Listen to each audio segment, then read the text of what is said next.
হালকা খিদা কিংবা অবসর সময়ে খাওয়ার জন্য একটা নাস্তা রেসিপি বানিয়ে শেয়ার করব। আর এটা নরমালে রেখে সারা বছর জুড়ে সংরক্ষণ করতে পারবেন। এছাড়াও বানানো কিন্তু একদমই সোজা। তো এর জন্য 1/4 কাপ কাঁচা তেল হালকা ভেজে নামিয়ে নিব। ঠিক এ পর্যায়ে নামিয়ে এক সাইডে রেখে দিব। একই প্যানে 1/4 কাপ পোলাওয়ের চাল নিয়ে নিয়েছি। চুলার আঁচ লোয়ে রেখে চালটা ভালো মতো ভেজে নিতে হবে, একদমই সোনালী কালার আসা পর্যন্ত, আবার পুড়িয়ে ফেলা যাবে না। ঠিক এ পর্যায়ে নামিয়ে ঠান্ডা করে নিব। ঠান্ডা হওয়ার পরে ব্লেন্ডারে জারে নিয়ে ব্লেন্ড করে নিব। তবে একবারে মিহি ব্লেন্ড করা যাবে না, সুজির মতো দানাদার থাকবে। ঠিক এ পর্যায়ে ব্লেন্ড করা বন্ধ করে দিবেন।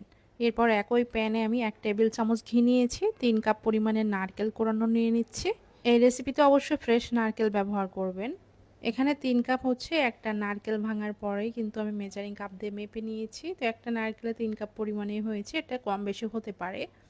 একটা তেজপাতা দিয়েছি, এক টুকরা দারচিনি দিয়ে দিব। নারকেলের পানিটা শুকিয়ে যাওয়া পর্যন্ত ভেজে নিব।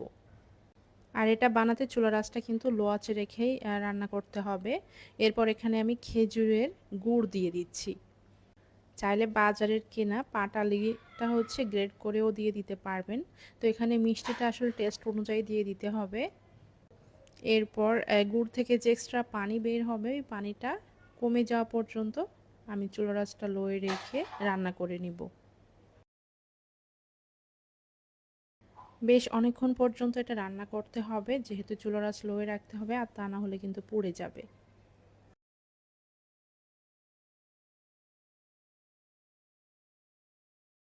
ঠিক এই পর্যায়ে দিয়ে দিচ্ছি এখানে আগে থেকে গুঁড়া করে নেওয়া পোলাওয়ের চাল। এছাড়াও ভাজা তিলও দিয়ে দিয়েছি, তবে সেটা কিন্তু স্কিপ হয়ে গেছে ভিডিওতে। যাই হোক, তিল এবং চালটা দিয়ে ভালো করে এখন মিশিয়ে নিতে হবে। নারকেলের গায়ে পানি থাকতে থাকতে তিল আর চালের গুঁড়া কিন্তু দেয়া যাবে না। সামান্য একটু এলাচের গুঁড়া দিয়ে দিচ্ছি। পানি থাকতে থাকতে যদি আপনারা তিল এবং চালের গুঁড়ো দেন, সেক্ষেত্রে নরম হয়ে যাবে, ক্রিস্পি থাকবে না বা মচমচে থাকবে না। কনডেন্স মিল্ক দিয়ে দিব একদমই শেষ পর্যায়ে 1/4 কাপ পরিমাণে। এটা দিলে টেস্টটা অনেক ভালো আসবে, অবশ্যই দিবেন হাতের নাগালে যদি থাকে। কনডেন্স মিল্ক দেওয়ার পরে আমি 5 মিনিটের মতো লো আঁচে ভেজে নিয়েছি। এরপর চুলাটা বন্ধ করে ঢাকনা দিয়ে ঢেকে রেখে দেব। একটু গরম কমে গেলে তারপরে কিন্তু আমরা নাড়ুর শেপে বানিয়ে নিব, বা যে কোনো পছন্দ মতো শেপ দিতে পারবেন। পুরোপুরি ঠান্ডা করা যাবে না, মানে হাতে গরমটা সহ্য করা যাবে ঠিক এ পর্যায়ে এভাবে করে নাড়ুর শেপ দিয়ে সবগুলো বানিয়ে নিচ্ছি। আর এটা সংরক্ষণ করতে আপনারা নর্মাল ফ্রিজে রেখে দিবেন, যে কোনো এয়ারটাইট বয়ামে ভরে তারপরে নর্মালে রাখবেন, এতে করে সারা বছরই কিন্তু ভালো থাকবে।